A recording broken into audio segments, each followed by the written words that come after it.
This is WURN 1040 AM, Miami, Florida, covering the Florida Keys to the Palm Beaches. Actualidad Radio, un idioma, todos los acentos, una sola señal. Una emisora de Actualidad Media Group.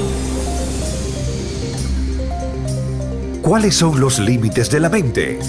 ¿De qué es capaz un ser humano si logra alcanzar el máximo funcionamiento de su cerebro? ¿Es posible programarse para tener éxito? Fronteras de la Mente, con Agustín Acosta. Fronteras de la Mente. Solo aquí, en Actualidad Radio. Un idioma, todos los acentos, una sola señal. Bien, amigos, gracias por acompañarnos nuevamente en otra edición de Fronteras de la Mente. Les saluda Agustín Acosta.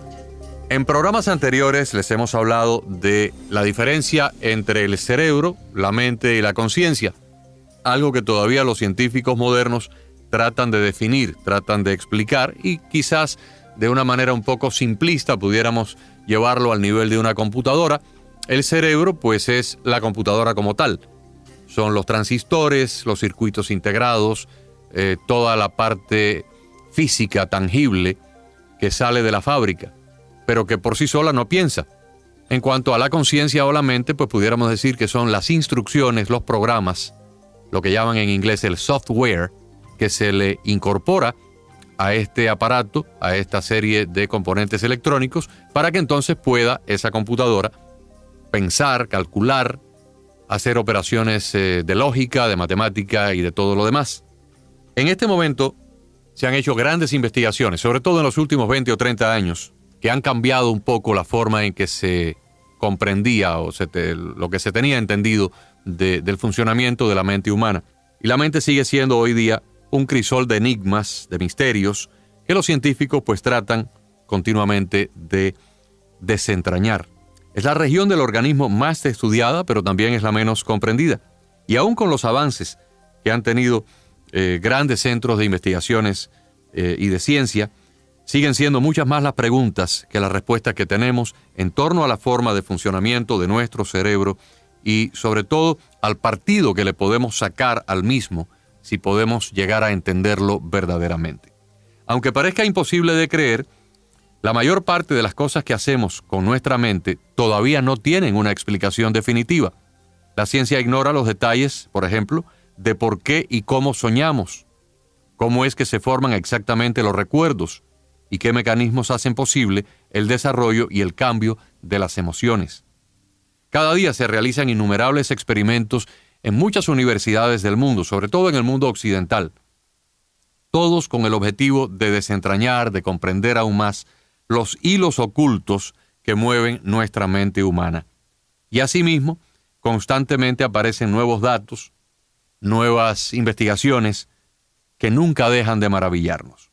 Hoy les vamos a compartir, entre otras cosas, algunos datos curiosos de la mente humana. Por ejemplo, se ha comprobado que las personas logran establecer una mayor empatía con quienes les tocan el antebrazo o les hablan por el oído derecho durante una conversación. Fíjense bien, si ustedes en un momento dado quieren tener un nivel de aproximación emocional con alguien, deben hablarle por el oído derecho o tocarle en ese momento a su interlocutor el antebrazo.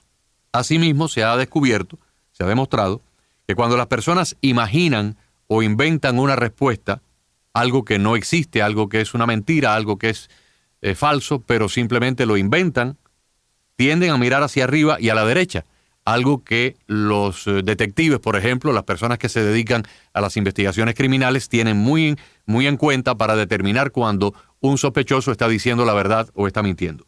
Sin embargo, si verdaderamente tratamos de recordar algo que sí sucedió, entonces miramos hacia abajo y hacia la izquierda. Y de esto no hay una explicación de por qué ocurre, simplemente se ha podido comprobar que es así. También se sabe que las personas tienen más posibilidad de conseguir un empleo profesional si se presentan a la entrevista con espejuelos o gafas en ese momento, porque los anteojos o los espejuelos se interpretan inconscientemente como una señal de especialización, de autoridad y de inteligencia. Otro dato curioso, el tiempo promedio que tarda una persona normal en olvidar un gran amor es de 17 meses y 26 días. Fíjense qué cosa tan curiosa. 17 meses y 26 días. Más o menos un año y medio. De la misma manera, una investigación estableció que al sufrir una quemadura se activan determinadas redes cerebrales. Pero lo curioso es que esa misma red cerebral se activa cuando sufrimos un rechazo amoroso. El rechazo amoroso y una quemadura producen en el cerebro prácticamente el mismo efecto. Otro dato curioso, las personas deprimidas tienen un volumen 3 veces mayor de sueños durante la noche que el de las personas que no están tristes. Y en cuanto al dolor físico, el mirar una fotografía de una persona amada o de la persona que más amamos puede reducir un dolor físico hasta en un 45%, un efecto casi idéntico a si tomamos un analgésico común.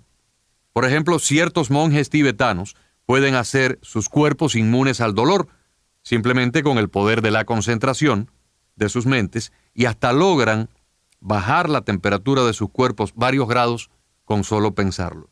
El cerebro, amigos, nunca nos deja de sorprender. Ahora vamos a examinar algunas características curiosas relacionadas con el órgano más importante de nuestro cuerpo. El cerebro de los niños que han sido expuestos a violencia doméstica o violencia familiar tiene un mismo patrón de actividad neuronal que el de los soldados que han combatido en la guerra. La verdad es que cada pensamiento es literalmente una vía física que se construye dentro del cerebro, una interconexión neuronal en una región donde tal vez antes no había actividad. Cuantas veces más tengamos ese pensamiento, más profunda es la huella que deja esa vía neuronal y más fácil es que vuelva a llegar ese momento a nuestra mente. Por eso es bueno tener pensamientos alentadores continuamente, pensamientos que nos crean nuevas conexiones en algo que más adelante abordaremos que se llama neuroplasticidad. Otro dato interesante es que los juegos de video, muy populares en nuestra generación de hoy, pueden generar una adicción tan fuerte como el efecto que siente una persona cuando consume heroína. Seguramente eso tiene que ver con los neurotransmisores que se desencadenan y que provocan niveles de excitación a los que se van acostumbrando los mecanismos cerebrales. Sustancias tóxicas, por ejemplo, como la cocaína, la heroína o inclusive la marihuana, producen ciertos neurotransmisores o desencadenan estos neurotransmisores en unas regiones que tienen que ver con el placer, pero que causan una adicción porque llega un momento en que el cerebro entonces exige ese nivel de estimulación para encontrar el placer que producen estas sustancias. Lo mismo está ocurriendo con los juegos de video. Si habláramos de la fatiga mental, se estima que una persona promedio pierde la concentración después de 90 minutos de estar activamente realizando una actividad de pensamiento, de estar enfocado en algo. De ahí la importancia de las pausas o los descansos cuando hacemos algo que requiere concentración. En nuestros cerebros las neuronas se conectan de muy diferentes maneras. Y es que si el cerebro fuera un disco duro, el disco de la computadora de la que hablábamos anteriormente, entonces esta computadora tendría una capacidad de almacenar hasta 4 terabytes de información. De hecho, cada uno de nosotros tiene como promedio cerca de 70,000 pensamientos al día, aunque algunos de ellos puedan ser repetitivos. Nuestro cerebro común, pesa aproximadamente unas 3 libras, no mucho. Sin embargo, consume el 20% del trifosfato de adenosina, que es la molécula de energía del cuerpo humano, y el 20% del oxígeno que producen nuestros pulmones se necesita para oxigenar ese pequeño órgano de 3 libras que es nuestro cerebro. En un estudio llevado recientemente a cabo en una universidad acá de Estados Unidos, se comprobó que quienes se alimentan con comida sin elementos químicos como colorantes artificiales o preservadores químicos logran obtener puntuaciones de un 14% más alto en los exámenes. Por lo tanto, es sumamente importante comer de una manera lo más natural posible para que nuestro cerebro opere y se configure con mayor capacidad. Cada uno de nosotros, de alguna forma, somos víctimas de recuerdos o de experiencias engañosas. Por ejemplo, a pesar de su gran capacidad, el cerebro humano no tiene una gran habilidad para distinguir entre una fantasía y una realidad.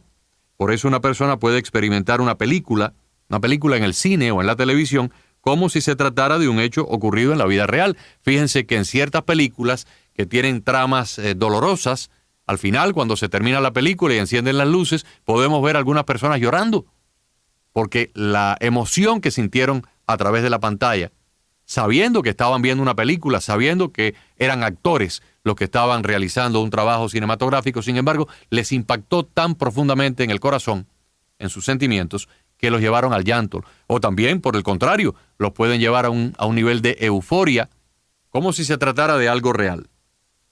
Los neurocientíficos han comprobado que nuestro cerebro puede cambiar, contrario a lo que se pensaba hace 50 o 60 años. Y eso se conoce, como les dije anteriormente, como neuroplasticidad, o sea, un cambio neurológico dependiendo de una serie de factores. Sin embargo, hoy en día una de las cosas que más se está investigando es por qué este órgano tan maravilloso, tan misterioso, tiene tantas regiones que no se utilizan. Solamente estamos utilizando un promedio del 10% de nuestra capacidad cerebral, contrario a las creencias de algunos científicos que suponían que conservábamos en nuestra vida el cerebro con el que nacíamos. Hoy en día se ha comprobado que no es así, que hay una capacidad de aumentar nuestra capacidad cerebral. Pero hay varias cosas que son importantes saber.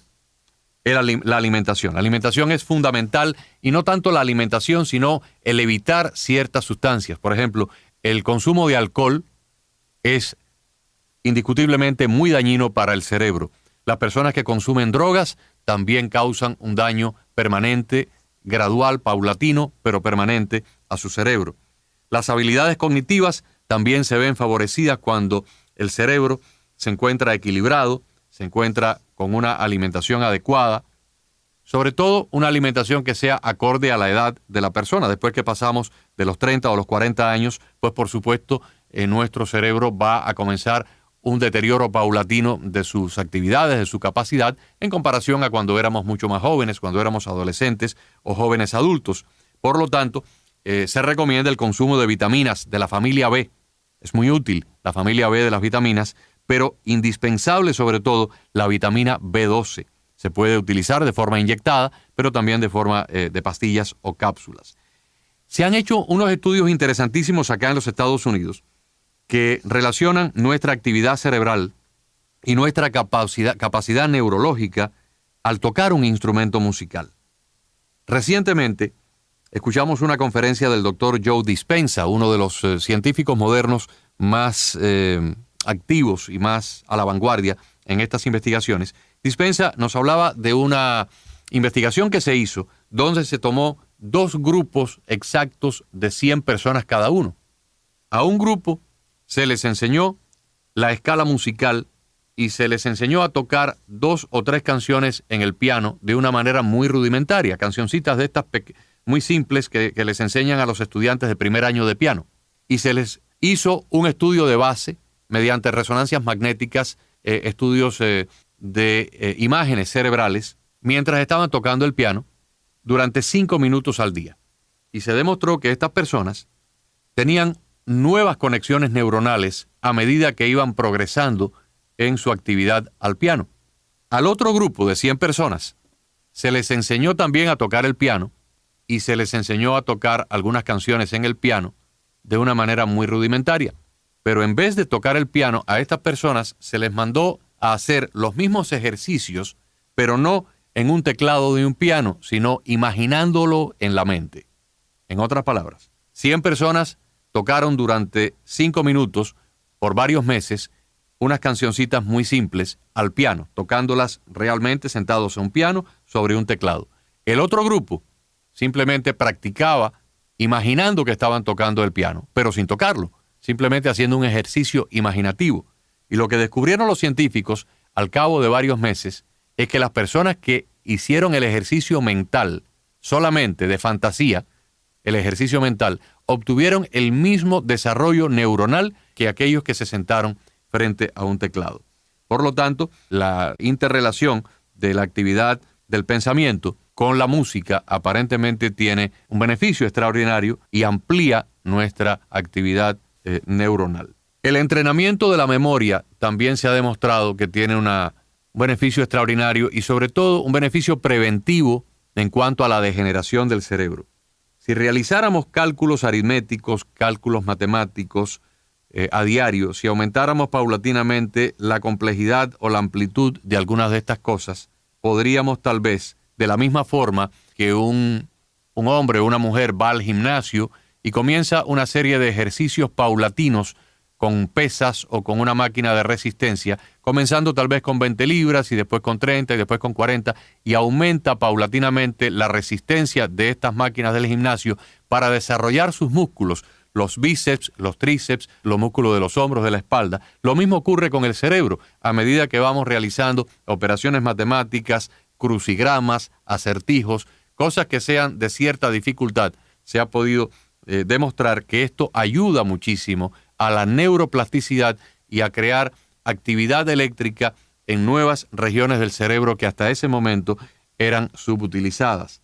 Otra cosa que también es muy favorable es el pensamiento positivo. El estrés y la ansiedad destruyen la actividad cerebral, la inhiben y tarde o temprano la dañan. Las neuronas, cuando se piensa positivamente, tienen una actividad muy diferente a cuando esas neuronas están deprimidas, están tristes o simplemente están bombardeadas a elementos químicos como el cortisol que se derivan producto del estrés. Esto es muy importante también, darle al cerebro un momento de esparcimiento, tal vez ir a ver una película o una obra de teatro cómica donde uno pueda reírse, donde uno pueda descansar, donde uno pueda estar en un estado positivo, interactuar con amigos, compartir en familia los fines de semana, ir a una galería de arte, ir a la playa, hacer el hobby que nos da cierto placer, ayuda mucho a tener un cerebro descansado, una mente descansada y una mente positiva. También dicen que la lectura, los científicos dicen que la lectura es una forma muy útil de incentivar la imaginación y potenciar nuestras actividades cerebrales, ya que cuando leemos tenemos que hacer un esfuerzo por imaginar lo que hay en las palabras. Otra importante actividad es el ejercicio físico, el establecimiento de una rutina física que favorezca la oxigenación de los tejidos, porque como decíamos anteriormente, el cerebro consume el 20% del oxígeno que pasa por nuestros pulmones. Por lo tanto, un caudal energético estimulante es importante para que nuestro cerebro funcione de una manera óptima. Y por supuesto, el descanso. Dormir plácidamente, si podemos tomar una siesta de 5 o 10 minutos por la tarde, ayuda mucho. Y si no, dormir como un mínimo 7 horas durante la noche para que el sueño ayude a la reparación de los tejidos cerebrales, ordene la información incorporada durante el día. Es conocido que muchas personas, sobre todo científicos, encuentran solución a problemas que se han planteado durante el día, durante las horas de la noche, en sueños o tal vez inmediatamente después que despiertan, tienen entonces la luz que estaban buscando para resolver un problema y de pronto les viene a la mente la respuesta de una pregunta, de una interrogante, de algo complicado con lo cual estuvieron batallando durante días o durante horas y sin embargo por alguna razón que todavía no entendemos, durante la noche, durante las horas del descanso, es que estos pensamientos se aclaran y entonces la persona o recuerda algo que soñó o simplemente en esos primeros momentos que pasa del sueño a nuevamente la conciencia plena es cuando tiene la respuesta a la interrogante que estaba buscando. Una cosa que los científicos advierten que debemos dejar lo más posible es el uso del GPS, o sea, de este aparato conectado a una red de satélites que nos permite llegar del punto A al punto B sin tener que pensar. Usted se encuentra en la ciudad de Miami, quiere ir a la ciudad de Tampa o a la ciudad de Orlando, le programa a su aparatito del GPS la dirección suya y la dirección a donde va, y entonces el aparato le da un mapa con una rayita roja o azul que usted debe ir siguiendo, y además la voz de una mujer que le va diciendo doble por acá, siga por aquí, vaya derecho, luego a la izquierda, luego a la derecha. Esto es muy bueno para no perdernos. Sin embargo, cuando estas cosas no existían, teníamos que utilizar una región del cerebro que visualiza en tercera dimensión conceptos gráficos y conceptos abstractos. Por lo tanto, tenemos que imaginar que en la medida en que estos aparatos, esta tecnología moderna nos ha facilitado tantas cosas, también nos está llevando a una inutilización o subutilización de nuestras neuronas, y ya no pensamos cómo ir de Miami a Orlando, qué carretera tenemos que tomar, por qué rampa tenemos que salir. Ya no utilizamos eso porque simplemente la computadora nos lo está diciendo. Esto es peligroso porque se ha demostrado que hay una directa relación entre la falta de, o sea, el poco uso del cerebro, la falta de actividad cerebral y el Alzheimer, que es la manera más común de la demencia.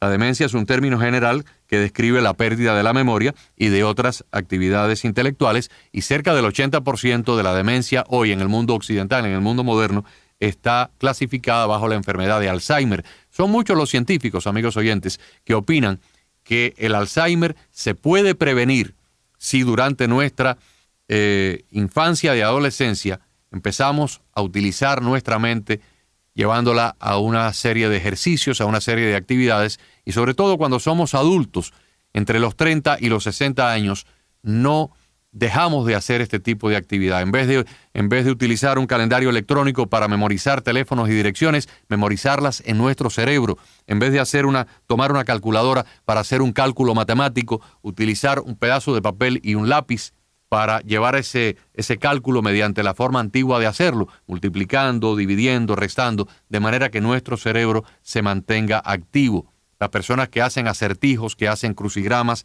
que hacen estas cosas de hobbies, pues por supuesto están obligando el cerebro a una actividad que de lo contrario los que utilizan los aparatos electrónicos pues no hacen, no utilizan.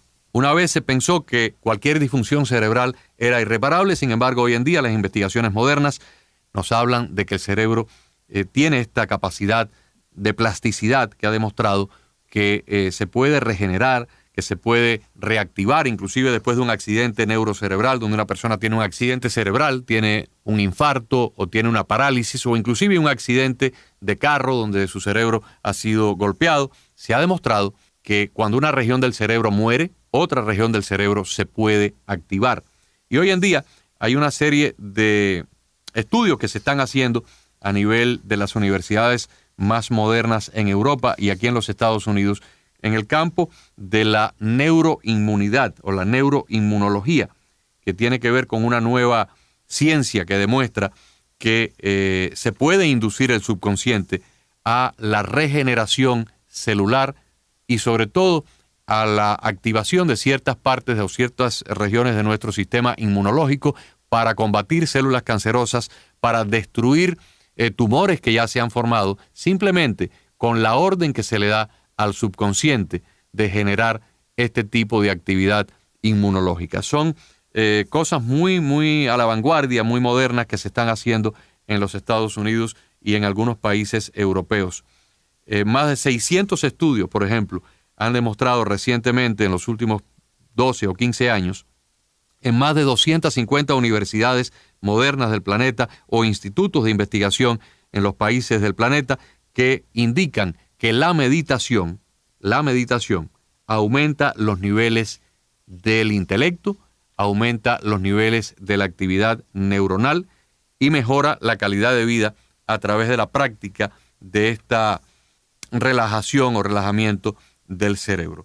En varias universidades de los Estados Unidos se están haciendo trabajos sobre la neuroinmunología o la neuroinmunidad, que como les decía anteriormente, está inducida por la meditación. Lo que se busca es inducir al subconsciente a ordenar la sanación de diferentes enfermedades a partir de una reprogramación de la actividad del sistema inmunológico, sobre todo en su capacidad para destruir tumores que ya existen o células que pudieran degenerar en un cáncer, en un tumor, en una malformación de los tejidos. Para concluir, solo quiero dejarlos con el mensaje de que el cerebro es nuestro órgano más importante, es el órgano que más tenemos que cuidar y tenemos que saber cómo funciona, entenderlo para también protegerlo. Protegerlo, por ejemplo, con una alimentación adecuada, evitando niveles tóxicos, Si usted está pintando o usted está utilizando químicos en su casa, trate de ponerse una mascarilla porque esos químicos terminan destruyendo neuronas sin que usted se dé cuenta. Si usted está llevando una alimentación donde está consumiendo demasiadas grasas o demasiadas cosas colorantes artificiales, elimine eso. Si está bebiendo demasiado alcohol, elimínelo. Si fuma, elimínelo. Si está utilizando drogas, por favor, no lo haga para que su alimentación sea más conducente a una salud mental. Igualmente, tiene que oxigenar el cerebro por medio del ejercicio. El ejercicio es imperativo, no solamente para el resto del cuerpo, sino también para nuestra actividad neurológica. Y tenemos que estimular nuestro cerebro mediante pensamientos que nos ayudan a pasar un poquito de trabajo, pensando, calculando, dejar a un lado todos estos aparatos electrónicos que son muy útiles, muy convenientes, muy cómodos, para poner un poco más el cerebro a funcionar y sobre todo para activar y estimular nuestra memoria. Y también hay que proteger nuestra mente, nuestro cerebro, de los pensamientos negativos, de los pensamientos dañinos, de los pensamientos tóxicos, de la envidia, del resentimiento, de las cosas que causan o desencadenan hormonas que destruyen nuestras neuronas. Si hacemos eso, vamos a tener una larga vida cerebral, vamos a combatir la demencia, vamos a tener, como tengo yo, una tía de 96 años de edad que tiene una mente en perfecto funcionamiento y es una maravilla, es una bendición conversar con ella, sabe de todo, recuerda todo, está al tanto de las cosas que pasaron hace 30 años o hace 30 minutos, lleva las finanzas de la casa y a veces nos preguntamos cómo lo hace, cómo mi tía logra eso. Bueno, mi tía fue una persona que durante mucho tiempo se dedicó a resolver o realizar crucigramas y me imagino yo que tal vez tanto pensar pues le ha preservado su cerebro a pesar de su avanzado estado de salud y de su edad. Tengan todos pues un feliz fin de semana. Los esperamos en otra edición de Fronteras de la Mente la semana próxima a través de Actualidad 1040. Fronteras de la Mente con Agustín Acosta. Fronteras de la Mente.